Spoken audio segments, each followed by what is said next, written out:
Hello everyone! Ari naman ako liwat. Ma-voice over lang ako tungod kabulagid mag-vlog. Ginbilin gali ako nila sa balay tungod mabulad ako. Pagkatapos, hinabalan nila ako nga bantayan ko kuno ang baka. Mintan ako na dito ang baka kag naglubog lang na siya dira. Namingawan na siya guro tungod na mi siguro iyang amiga ay charito. Nagkado naman ako dayon sa mong binilagitan ako kung may manok ko kung wala. And then gintan ako naman ang akong baktin nga ginlawig. Ara, sige lang siya kapangungad. Ginapangita niya ang bulawan ay charito. And then nagsulod naman ako sa balay. Kag mamiod sa mga bayo nga tapos ko na panglaba kag namala na. Katapos ko na dira, natapos ko na napiko. Ginpiko ko naman liwat ay hala kapisan gid sa iya.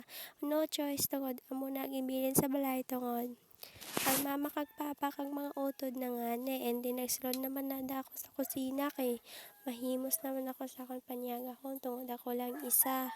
Kamudlay main isa kapigado no.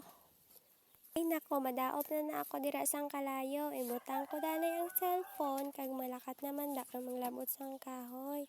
Aba, perti kag gamo sang amon nga kusina. Hindi daw taas gid si madam ginkuha niya lang taklob.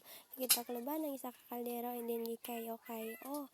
Pagkatapos dira ginkuha niya naman ang cellphone, hindi malakat naman na siya sa gwa tungod tan-awon niya naman ang binulat kung may manok o kung wala.